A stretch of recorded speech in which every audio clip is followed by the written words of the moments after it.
Putting aside our sorrow, we renewed our faith in the prophecy that other rings would be found. Excellent. And see how our faith has been rewarded.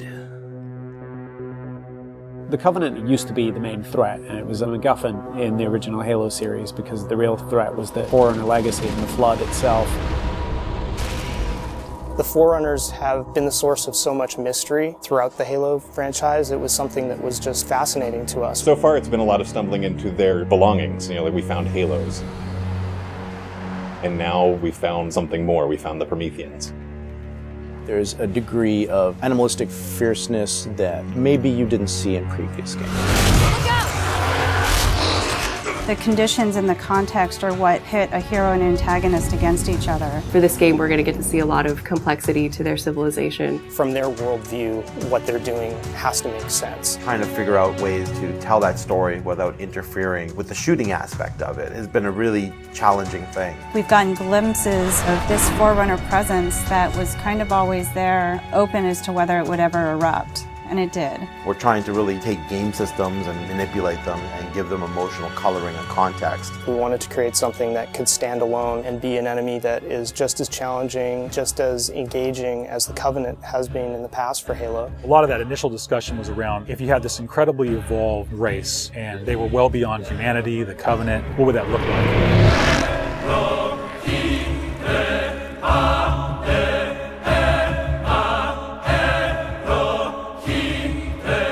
The design process for the Prometheans was intriguing, exciting, and then long and painful process. I think just because everyone was so invested in what they wanted out of them. How do you imply something strong, something vertical, something different? And how could we actually have a global logical language out of that Forerunner philosophy? Anybody who's played Halo goes, okay, Forerunners is the silvery angular stuff with blue lights across it. That's really the language kind of in a nutshell. For us, it was important to break that, but still find kind of like a mathematical organization. We had to do a very clear separation of style, shapes, colors, right from the start. I think the Knight's been through almost like 15 plus iterations of geometry. This sheet is like very traditional way of doing brainstorming. You just do silhouettes and then we take it and iterate some more and more and more. We didn't want them to look like monsters because they're not monsters. We had a version that looked very demon-y. These things on his back, they would go together and they would like flare out when the player was being spotted. We didn't want the Prometheans to look like robots because they're not robots. A version that looked very thin and spindly. We would see one as like, you know, that one looks cool, but it really doesn't convey commander of the battlefield. We had other stuff where they could clamp on and have these big, hulking, massive armors on top of them that would really change the variant look. For us, it was important to get it into something that people could relate to, which I think is always going to be a challenge when trying to take the Foreigner language and create a character. Making sure that his head stood out, that you could see it, that players had the ability to headshot it. It falls also onto animation. They were able to bring these guys alive and make it feel believable and plausible and still be very fast and lethal. Locomotion didn't look heavy enough at one point, so we scrapped everything and did it all again.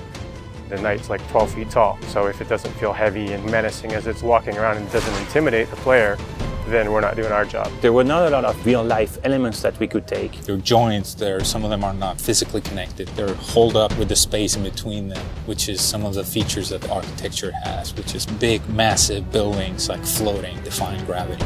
We wanted to keep some of that mystery and kind of the unknown in the characters as well. We even have the little micro driver arms in here, and then all the way to where you turn these layers off. We have the glowing skull. We thought it would be more of an impact if it's like a sarcophagus. It opens up and it's showing all this aggression. There's certain ways to approach fighting an elite with a group of grunts, and really what we wanted to do was change that up. The Covenant are tried and true. You know what you're going to get out of a grunt. You know what you're going to get from a jackal with his shield. The toughness of elites. Here are the brand new hooks to the sandbox. Prometheans are made up of the Knights, the Watchers, and the Crawlers. One of the big focuses for us in the design of the Forerunners was to have these different enemy classes that would be able to work together. Having this dissection so that when the player went into combat, he's sort of tactically evaluating which order to take guys out. They don't act independently of each other. You put any combination of them together, and the strategy you need to engage with them is really different. There are a variety of Knight classes.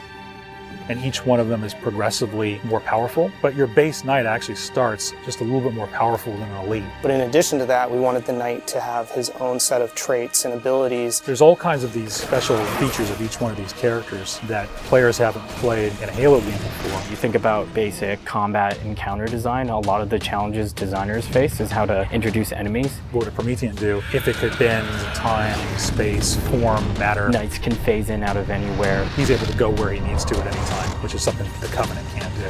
Heads up! Crawlers can walk on walls, walk on ceilings. If a knight shield bursts, crawlers will come rushing at you and try and melee the player to get more aggressive. These certainly slot into that grunt style combatant. And so there was certainly a want to make sure that we can get a lot of them on screen. If you let too many of them get together, they become a really formidable force. One-off, super fun to take out all together. It's like a pack of feral dogs. Its mandibles, when it screams, will actually separate and float around in the air while it's howling. Animation added so much fresh behavior to this character. It's very exciting. The Watcher is definitely a support class. One of the things we wanted to do with the Forerunner characters was constantly have them mix up their tactics and make the player react to it. The Watcher is able to regenerate knights. One of the things we needed to do when the Watcher design was coming along was make sure that the Watcher would actually fit inside of the Knight. That bursts out and swap to the actual Watcher asset. The Watchers are aware if a Knight's damaged, they'll protect them, they'll catch grenades, so they kind of coordinate their efforts. The Prometheans feel like the most advanced of the bunch. They're able to bring all of their technology and wisdom to the battlefield. With new enemy class comes new weapon class. We literally concepted probably 200 weapons for this game before we settled on the half a dozen that went in. It's kind of like you've got that balance between humans' model of what a weapon's like and the desire to want to try and make something crazy and futuristic. We tried coming up with this perfect mix of stuff that was still relatable. You would still identify a weapon as a rifle or a shotgun or a submachine gun, even though they're almost magical.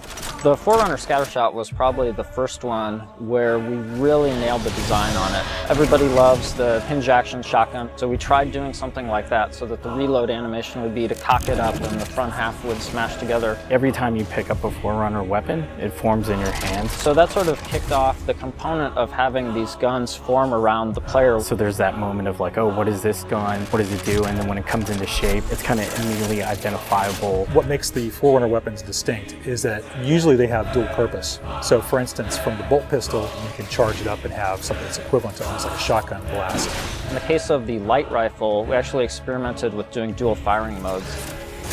We tried to make it so there was the best of both worlds with a BR and a DMR. It works like the battle rifle when you're not scoped. That has a little spread, has a 3-shot burst, and it works like the DMR when you are scoped. So it's like a mini sniper rifle in a way. It actually changes to a different firing mode where the projectiles are stronger. One of the big things that we really focused on for them was making sure that the weapon doesn't just feel like a chunk of metal, but that it actually has glowing energy that's flowing through the gun, going down the barrel, so that everything is very full of life. The moment where all the Promethean effects really started to click the most was when we started showing the dissolve whenever you kill a knight. That was really when we started to feel, yes, this is something cool, this is something unique, and something that we haven't really seen before. This is an early prototype of the Knight E-Res. As the sphere expands, you see the particles are birthed, and everything in the red region you see will be the crack and the erode. When you shoot and kill the knight, the actual point on the body where you did the damage is where the dissolve starts. So if you shoot from his foot, he will de-res from the point of his foot up. The end result, when we blow up a knight, they dissolve, proving that the technology works.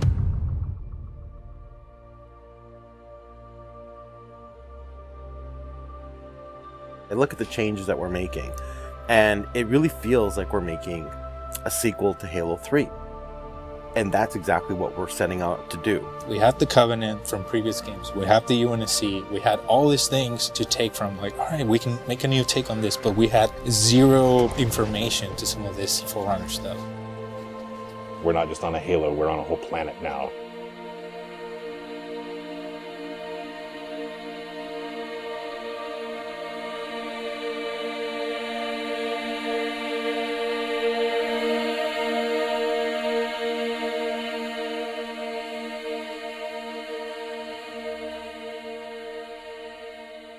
We're not just threatening one corner of the galaxy, we're threatening everything. We're listening to the fan feedback.